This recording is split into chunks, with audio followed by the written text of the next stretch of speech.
नमस्कार जूले, ये आज मेरा चौथा दिन शुरू हो रहा है अनशन का। और खुले आसमान में तापमान यहाँ पर -16 के करीब था। आप देख रहे हैं ये जो गिलास पानी से भरा था ये पूरा जम गया है।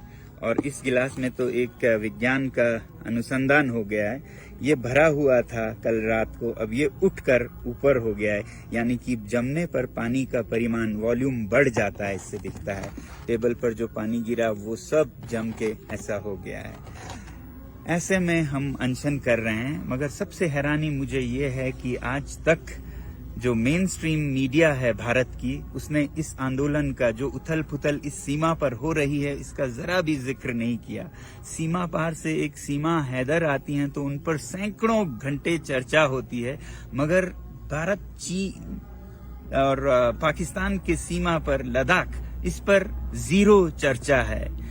आपको पता है, मेरे ख्याल से तो आज भारत के इस सीमा पर हमारे सैनिक सबसे कमजोर स्थिति में हैं, क्योंकि यहाँ पर सबसे बड़े लड़ाकू माने जाते हैं लद्दाख स्काउट्स, सिख रेजिमेंट्स और गुरखा रेजिमेंट्स। आज लद्दाख के सैनिकों का मनोबल टूटा है, ठेस पहुंचा है, क्योंकि लद्दाख को न लोकतंत्र दिया गया है न संरक्षण।